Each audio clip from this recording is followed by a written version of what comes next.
time-honoured New Zealand Cup. First run in 1865, the Martin Collins 161st running of the New Zealand Cup at Group 3 level. Beavertown Boy is the favourite at 3:30 as we jump in with our Trackside Premier team.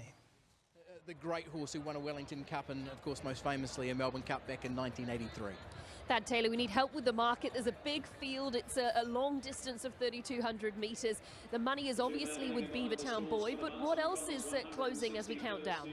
Yeah, there's plenty. There's money spread everywhere, as you would imagine, in a 3,200 metre handicap, Emily. But Beavertown Boy was just working its way in this market. $4.80, $4.60, $4.50. Got to $4 and was a well-back favourite, and bang, $3.20 immediately, and that price is pretty much held up. So this will be the TAB hot horse in this year's New Zealand Cup, Beavertown Boy. Gee, the 275 gallopers are riding commission here. Just Charlie moves into $8, and TransZ holds its line there at $11. Noble Knight has been a bit of a shortener into $13, and Lombardi touched 26. Just back into 17 for Bruce Smith. Can he do it? It would be some story around Lombardi. But the TAB hot horse, no doubt, here in the New Zealand Cup is Beavertown Boy. Remember, we have $150,000 first fall guaranteed here in the New Zealand Cup race number 10 on the card, team. Greg, we'll come to you with your thoughts around the New Zealand Cup. You tipped us into Scunner earlier on. What are you liking here in the 161st running of the time-honoured race? I think Beavertown Boy has been building beautifully for this race. Trained by a master, terrific run in the Metrop, a lot of things in his favour. So he's the horse to beat. Yes, Bruce Smith, what a story that would be with Lombardi. And at the top of the book, how could you not like LJ? What a remarkable racehorse he has been. Can he make it 2 cups? I think he can. Oh, I'd love to see LJ win. He's just such a grand old boy. A 7-year-old gelding by Rock and Pop. Apologies for talking over the national anthem ahead of the Martin Collins 161st running of the New Zealand Cup. We talk about LJ, and he really defied the history books when he won 2 starts ago, and then he was really game in behind Mezzabine as well. He was, Emily, and he's got a perfect gate. Tina can just switch him off, and he can probably land it probably a little bit handier than he's been lately as well. Yeah, 2,000 metres winning a couple of starts back, that's far short of his best, but he's been so versatile. He's handled any types of track. I just love the way he presented today. He's in great order, and I'd love to see him win. He's a star. Just give us your final numbers once again. I know you've indicated a couple of times Beavertown Boy is for you. Yeah, I've got Beavertown Boy on top. I just really liked that race last Saturday. Yeah, the 2 miles should be okay for him.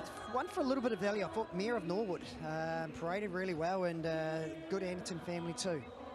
Yeah, for me, I'm around that little cluster of Hunterville and Turriquina. I'm going Beavertown Boy ahead of the 2 miles runners, Just Charlie, who looked really good, and LJ. If there was a blowout here, I thought it would be Noble Knight. That part of the country has delivered a lot of winners over these 3 days. Erin, we'll come to you. Who's the best looking stayer in the field ahead of the New Zealand Cup? It's tough. There's a number of them. I had real trouble separating Just Charlie and TransZ, and then I thought maybe I'll edge towards TransZ because he's by Z and the track conditions may really suit him, but Just Charlie's by Z too, so look, it might be coming up a bit soon for TransZ, but he's a beautiful stayer in the making. 3,200 I think is right up his alley. He's still a little bit raw-boned, but he looks beautiful in the parade. His coat's good. He's handled himself really, really well. I'm with TransZ. Yeah, of course, Zed, the sire of a Group 1 performer in Very Elegant, winner of a Melbourne Cup. He recently passed away. Thoughts with Grange Williams start after that, and he does have such lovely chances here ahead of the New Zealand Cup. So Beavertown Boy on top at 3:10 and 4:30. Matt Cross will head on up to you. 2 minutes until a jump. Beavertown Boy on paper, but what else have you noticed they're heading down to the start? Yeah, Noble Knight looks $1 million. He would be just about the most relaxed of anything heading down to the stalls, and I'm not just saying that because I put him in. I genuinely think that Noble Knight can pull this off from barrier number 1. If Kavish can get him away and just keep him off the inside at the vital stages of the race, I think he's more than good enough. He just profiles like the right horse to be winning. He's proven here over ground as well. So if I was having a bet, I'd be playing around Noble Knight just to get a cushy run. He looks magnificent.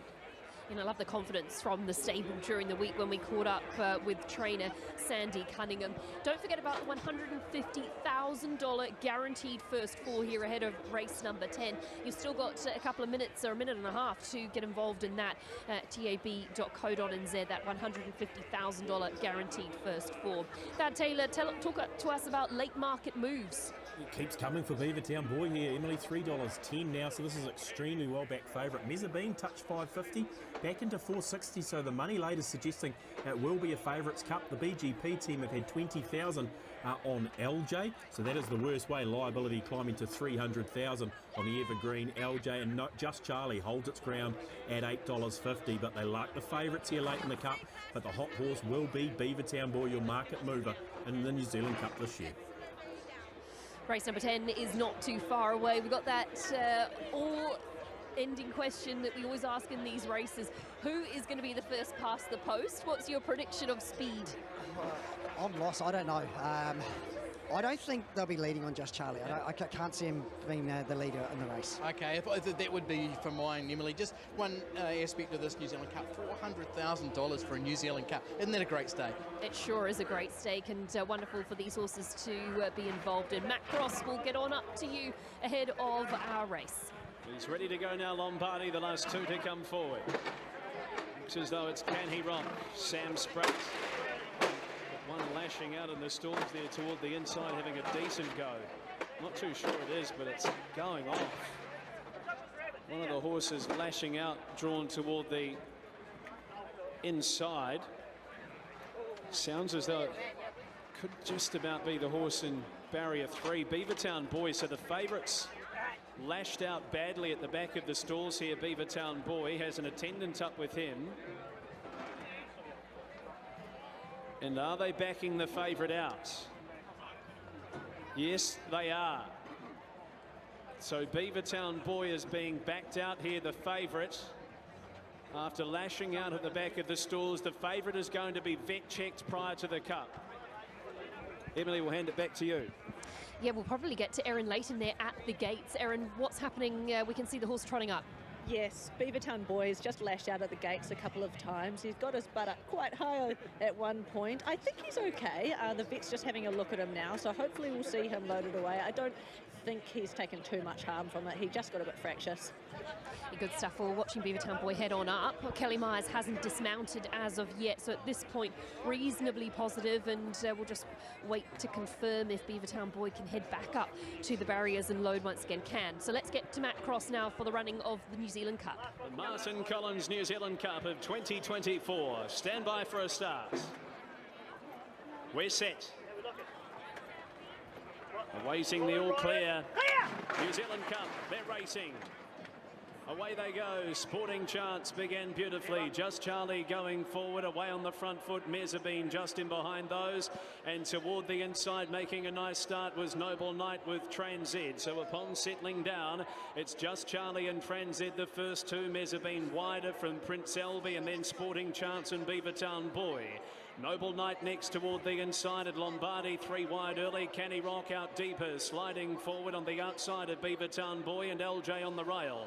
Then came Lost Cause, who's 3 wide on the back of Can He Rock. Fierce Flight is next from Mayor of Norwood. Franny Caccini, Nest Egg, Sacred Pearl, and 2 lengths away to Mary Louise. Martin Collins New Zealand Cup, they come down before us. Just Charlie the leader, but he won't settle. He's out by 3/4. Prince Albie, Mezzabine to 3rd, then Transzed. Can He Rock's been left out on a limb, and he's keen as well. 3 wide around Sporting Chance. Under those, Noble Knight getting a decent run. 3 deep with cover is Lombardi on the outside of Beavertown Boy, and under him is LJ. Then Lost Cause and a line of 3 with Franny Caccini and Mayor of Norwood. There's a length and a half away to last year's runner-up in Nest Egg from Fierce Flight. 2 off on the latter, Silks to Sacred Pearl, and the Taranaki Visitor, Mary Louise, she is last. Past the Bulls Club, 2,000 metres to go. The leader is Just Charlie. Just Charlie is a length in front of Prince Albie, Transzed 3rd, and Mezzabine in a gorgeous spot 4th over the crossing. Can He Rock 3 wide in 5th, and in the centre is Sporting Chance outside of Noble Knight. Lombardi 3 wide, but he's had to bum to follow the entire way. Beavertown Boy in a decent spot. Midfield, one off the fence on the outside of LJ. 3 wide, Lost Cause improves around those from Mayor of Norwood and Franny Caccini. There's a length and a half away then to Nestig, who's well back underneath of Fierce Flight as they put the pressure on up front. 3 lengths away Sacred Pearl and 2 lengths away to Mary Louise. 1,400 metres to go. And the leader Just Charlie. Canny Rock 3/4 away and he's been keen the entire way. They put up 4 lengths at the 1,200 on Prince Elby. He's in a super rhythm, third in the open on the outside of Transit. 1 away Mezzabine and Noble Knight from Lombardi and then Sporting Chance. A length and a half to Lost Cause, 3 wide around LJ who's along the inside of Beavertown Boy. 1 away Noble Knight and Franny Caccini from Nestig. Fierce Flight, Sacred Pearl and 2 lengths away to Mary Louise's last. They have 900 metres to go in the New Zealand Cup and it's led up by Just Charlie. By 3/4 on Canny Rock and Prince Elby, then Transit Mezzabine. Noble Knight sneaking runs along the inside from Lost Cause. Starting to work into it now is LJ along the inside of Sporting Chance. They're followed by Beavertown Boy who's coming wider with Mayor of Norwood. So they swing and go in the cup. Noble Knight burst through underneath of Just Charlie. Coming wide Mezzabine from Canny Rock. Beavertown Boy 3 lengths away. Then came LJ who's getting a gap. It is Just Charlie. Mezzabine in the deep going to it. Beavertown Boy tracking her into the race. Getting through Canny Rock from Prince Elby. Lost Cause making a run as well. It might be Mezzabine narrowly. Beavertown Boy levelling up the outside. Then came Canny Rock who's been super brave. It's Mezzabine in front. She's a length clear from Beavertown Boy. It's Mezzabine. Mezzabine wins the New Zealand Cup getting away at the finish. Mezzabine beats home Beavertown Boy. What about the run of Canny Rock? Oh my goodness. He's run third. 4th across was Just Charlie. Then came, running on late, Noble Knight from Lost Cause. They were followed in by Transit, LJ, Prince Elby. Fierce Flight, Nestig, Lombardi, Mayor of Norwood, Franny Caccini, Sacred Pearl and Mary Louise, Mezzabine. Craig Grills for Mark Walker and Sam Burgesson. The Metropolitan winner has been too good backing up here in the New Zealand Cup, the daughter of Al Manzor. Out of Salcante, win number 5 at start 19, a dominant performance in the end. 7 is second, Beavertown Boy, so that Metrop form stacking up. Gee, the run of Canny Rock. He's pulled his block off the entire way and stuck on bravely for third, and Just Charlie, after setting them up, will be 4th in the 161st Martin Collins New Zealand Cup. It's 4 Mezzabine, beating 7 Beavertown Boy, 10 Canny Rock and 15 Just Charlie 4th. Oh, an exciting running of the New Zealand Cup. Honours go to Mezzabine. She was so good in the Metropolitan. She sat in a handy position once again, and she's really powered to the line. She was one of the last off the bridle. Look, she just went to sleep in behind them as well, and good ride by Craig Grills and Al Manzor. I know there's a couple of happy owners. Danny Rolson's in the ownership as well, so great for Tiakio as well. Yeah, and that's a double, right? That's a Metropolitan double into New Zealand Cup. Again, Tiakio, a big double with the 1,000 guineas today in the New Zealand Cup. Craig Grills with a lovely ride, just in the trail. They didn't seem to go that hard, and of the first 5 in running, you've got 1st, 3rd and 4th. Canny Rock, he pulled extremely hard as well, and he's done well to sort of fight on as good as he did. Yeah, he was incredible, wasn't he? Greg O'Connor will come to you. Another feature race for Team Burgesson Walker. Yeah, it's been a terrific day for the Tiakau team, and well, she's always been a quality mare. We know she was Group 1 place in the Oaks, but to come out and win this cup will be a big thrill. Oh, massive. Obviously, one of the iconic races of New Zealand racing. You know, to have the name on the trophies, a massive thrill for not only myself, but the whole team. A massive thank you to the team at home. Obviously, sort of the start of the prep didn't go to plan, but she's just sort of improved. The team down here especially have done a fantastic job with her. Sort of the run last week, we gave us a little bit of confidence to press on.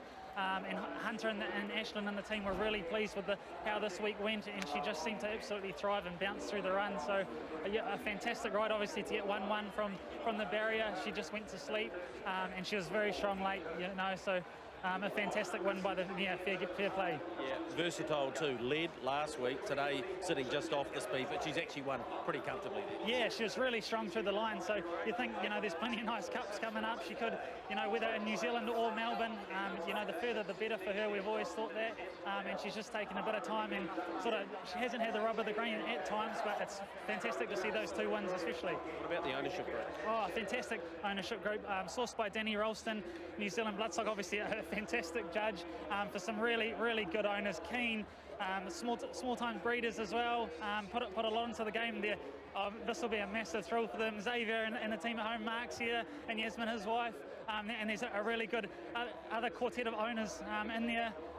They'll be over the moon. It's been a massive ride with her, ups and downs, but obviously days like this make it worthwhile. Congratulations. Awesome, thank you.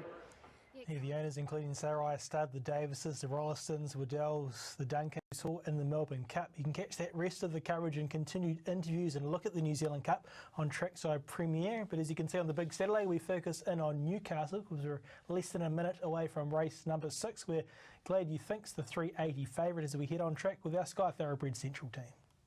I think he looks fantastic second up into the campaign. He's well muscled and he had a beautiful shine to his coat. I end up settling with number 10. Glad you think so. He's a real standout for mine. There's some really nice, horses that paraded, but it's something about him. He jumped out at me. I know he hasn't probably been doing a lot, but simply on his parade for me. Glad you think so. I'm just hoping that floating brings, his best to Newcastle, which he has done.